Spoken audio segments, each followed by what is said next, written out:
नमस्कार दोस्तों, मैं दीपक शर्मा अंग्रेज आपका स्वागत करता हूं द लीगल चैम्बर में। अब दोस्तों, अक्सर देखने को मिलता है कि जब एक व्यक्ति किसी कोर्ट के अंदर जाकर अपना दावा दाखिल करता है, मतलब कि कोर्ट में अपना केस फाइल करता है, तो सबसे बड़ा डर उनके मन में यही रहता है कि अब तो हमारा केस सालों साल कोर्ट में अटका रहेगा। पर दोस्तों, अगर मैं आपको बोलूं कि कानून के अंदर एक ऐसा प्रावधान है जहां पर अगर आप केस की शुरुआत में ही वो रास्ता अपना लेते हैं तो मात्र 6 महीने से लेकर और 1 साल के भीतर आप अपने पूरा केस का निपटारा करवा सकते हैं।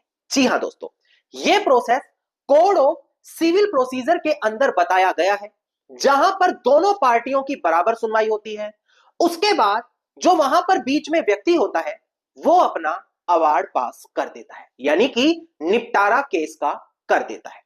अब ये आखिरकार किस प्रोसेस से करना चाहिए, कानून के किन प्रावधानों को ध्यान देना चाहिए, सुप्रीम कोर्ट की जजमेंट क्या कहती है, ये सारी चीज मैं आज की वीडियो में क्लियर करके देने वाला हूं। तो यकीन माने, काफी ज्यादा महत्वपूर्ण ये वीडियो है, बड़ी ध्यान से एक एक चीज आपको सुननी पड़ेगी। अब दोस्तों, अगर आप लोगों को हमारी ये वीडियोस अच्छी लगती हैं, अगर आप लोगों को हमारी तरफ से किए गए एफर्ट्स अच्छे लगते हैं, तो मेरा आप लोगों से अनुरोध है, इस वीडियो को आप लाइक जरूर करें, ज्यादा से ज्यादा शेयर जरूर करें और अपना वैल्यूएबल कमेंट सेक्शन में जरूर लिखें। तो चलिए दोस्तों, अब आज की इस वीडियो को हम ज्यादा लंबा ना करते हुए आज की इस वीडियो को स्टार्ट करते हैं।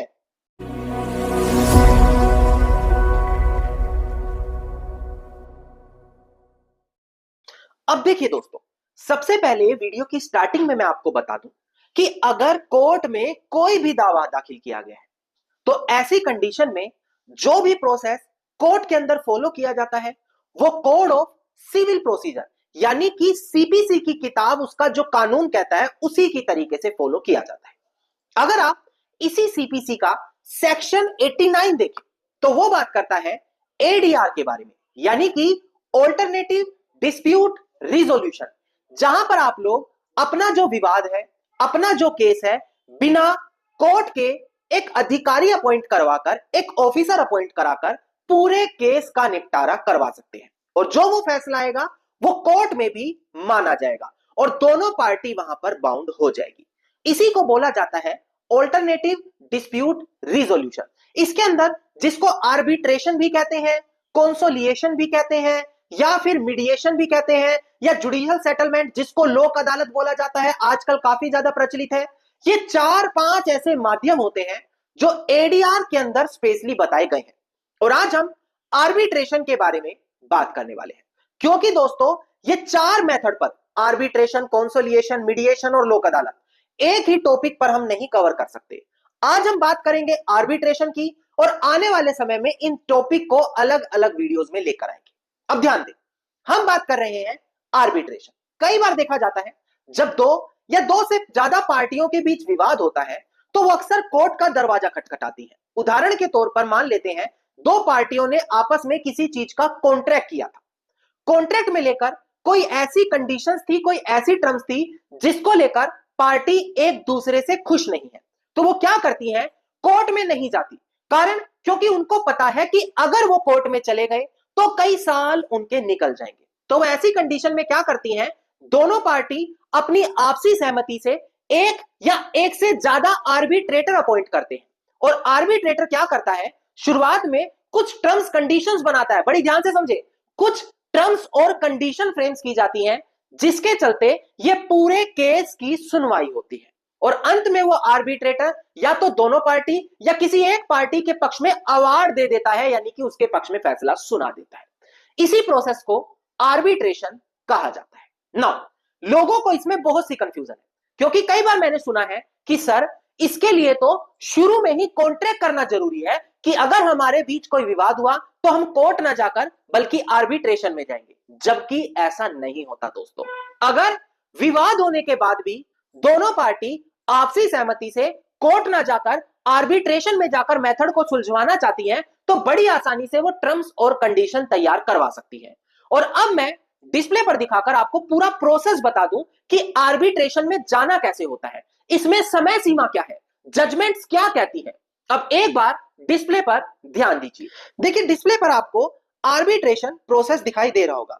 सबसे इंपॉर्टेंट आता है, एक एग्रीमेंट तैयार किया जाता है आर्बिट्रेशन के लिए, जहां पर वो दोनों पार्टियां पहले एग्री होती हैं कि हम अपना जो विवाद है वो आर्बिट्रेशन से सुलझवाएंगे, और वहां पर वो एक कॉन्ट्रैक्ट तैयार करती है, चाहे वो कॉन्ट्रैक्ट विवाद होने से पहले तैयार हो या बाद में तैयार हो, पर दोनों पार्टी को सहमति करनी पड़ती है कि हम ये जो विवाद है आर्बिट्रेशन में ही सुलझाने वाले हैं ना। इसके बाद जो अगला स्टेप आता है, उसके अंदर वो आर्बिट्रेटर को चुनते हैं। देखिए, दोनों पार्टियों को पावर है कि वो एक या एक से ज्यादा आर्बिट्रेटर चुन सकते हैं। आर्बिट्रेटर वो होते हैं जो जज की तरह से वहां पर काम करते हैं, दोनों पार्टियों की बातें सुनते हैं और वहां पर अपना फैसला सुनाते हैं। तीसरा पार्ट आता है प्रीलिमिनरी हियरिंग्स, यानी कि जब दोनों पार्टी मिलकर एक आर्बिट्रेटर चूज कर लेते हैं, तो आर्बिट्रेटर का काम है कि वो जो सुनवाई करेगा उससे जुड़े हुए रूल्स तैयार करे, टाइमलाइंस तैयार करे। देखिए, आ गया है वो टाइमलाइन, मतलब वो निर्धारित करेगा कि 6 महीने में, 3 महीने में, 1 साल के अंदर हमें इस केस का निपटारा कर देना है। ये इसकी सबसे मेन चीज होती है जो सबसे शुरू में डिसाइड की जाती है। इसके बाद दोनों पार्टी जो उनके दस्तावेज हैं, उनके विटनेस हैं, वो वहां पर उनके सामने रखती है, एक दूसरी पार्टी को दिया जाता है ताकि उन पर नजर रखी जाए, उस पर वहां पर गौर फरमाया जाए। नाउ इसके बाद इंपॉर्टेंट स्टेप आता है, वहां पर क्या होता है, आर्बिट्रेशनल हियरिंग शुरू होती है, यानी कि दोनों पार्टी डॉक्यूमेंट सबमिट करने के बाद अपने अपने तरफ का केस कोर्ट में, यानी कि आर्बिट्रेटर के सामने प्रेजेंट करना शुरू करती है, जहां पर स्टेटमेंट होती है विटनेस की, एक दूसरे से क्रॉस एग्जामिनेशन भी किया जाता है और वहां पर पूरा केस आगे बढ़ा दिया जाता है। नाउ ये छोटा सा प्रोसेस होता है, मुश्किल से 3 से 4 से 5 महीने लगते हैं अगर दोनों पार्टी अपनी तरफ से एग्री है, और अंत में अवार्ड पास कर दिया जाता है।